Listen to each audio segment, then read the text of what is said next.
आज की इस वीडियो में जानेंगे क्या है सनातन धर्म का वास्तविक मतलब, और जो लोग दावा करते हैं कि आज सनातन धर्म खतरे में है, क्या वो सही है? क्या वाकई में सनातन धर्म आज खतरे में है?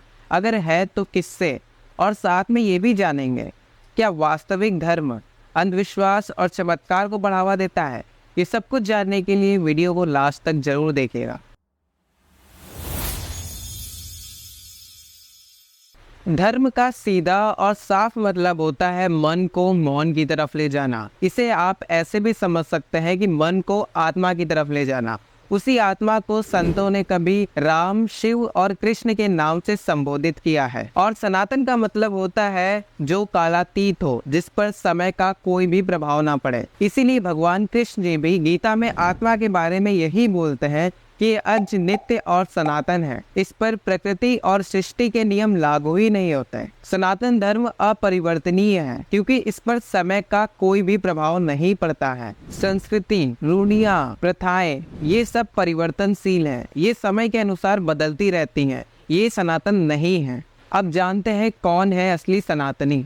कोई भी व्यक्ति हो, वो अशांत होगा, भ्रमित होगा, उसे पूर्णता तक पहुंचना है। उसे स्पष्टता चाहिए, बोध चाहिए, और वो व्यक्ति कोई और नहीं, हम ही लोग हैं। हमें ही बोध की तरफ बढ़ना है। यही वास्तव में सनातन धर्म है। अपने मन के विचारों को समझना कि वो कहाँ से उठ रहे हैं, उनका अंतिम लक्ष्य क्या है। जब कोई भी व्यक्ति अपने मन के विचारों को समझने के लिए बोध और स्पष्टता का सहारा लेता है, उस क्षण वो व्यक्ति सनातनी बन जाता है। सनातनी होने के लिए कोई फर्क नहीं पड़ता कि आप किस धर्म या मजहब से हैं, क्योंकि अपूर्णता सब में है। सभी इंसान के अंदर लालच है, ईर्ष्या है, डर है, बेचैनी है, घृणा है। इन्हीं वृत्तियों पर जीत हासिल करने के लिए सनातन धर्म है, जो कहता है कि अपने मन को अपने अधीन करके सत्य की तरफ बढ़ो, क्योंकि सत्य की तरफ बढ़ने की चाह सनातन है। इसलिए सनातन धर्म कभी मिट नहीं सकता, क्योंकि जब तक इंसान है तब तक इंसान की वेदना है,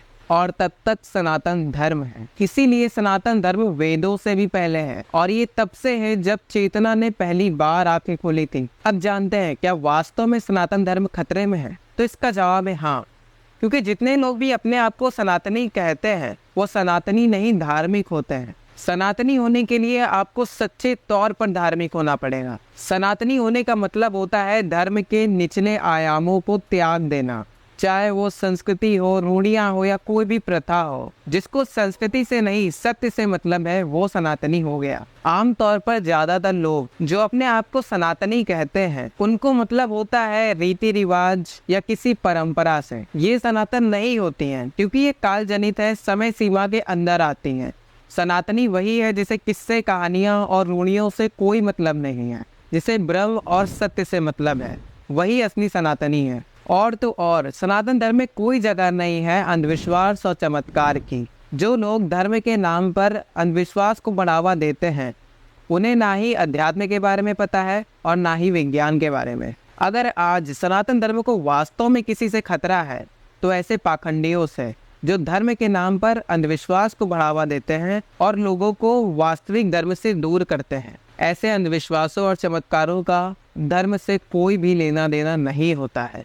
अगर आपको सनातन धर्म के बारे में जानना है, तो आपको उपनिषदों के पास जाना पड़ेगा, जहाँ पर एक के बाद एक शिष्य ऋषियों से यही प्रश्न पूछते हैं कि मैं क्या है, प्रकृति क्या है, जीवन का अंतिम लक्ष्य क्या है। अगर आप उपनिषदों और विशुद्ध वेदांत की तरफ नहीं जाएंगे, तो कुछ लोग झूठे धर्म का सहारा लेकर के खुद में सिद्धियां होने का दावा करेंगे और अंधविश्वास को आगे बढ़ाएंगे। इसका परफेक्ट एग्जाम्पल है धीरेन्द्र कृष्ण शास्त्री, जो खुद तो धर्म का सहारा लेकर के प्रसिद्ध होते हैं और लोगों को वास्तविक धर्म से दूर करते हैं, क्योंकि वास्तविक धर्म अंधविश्वास को बढ़ावा नहीं देता है और ना ही किसी तरह की हिंसा का। सनातन धर्म को जानने के लिए सनातन धर्म के ग्रंथों को पढ़ें, जैसे कि भगवद गीता, उपनिषद और वेदांत, ना कि किसी पाखंडी बाबा को। धन्यवाद।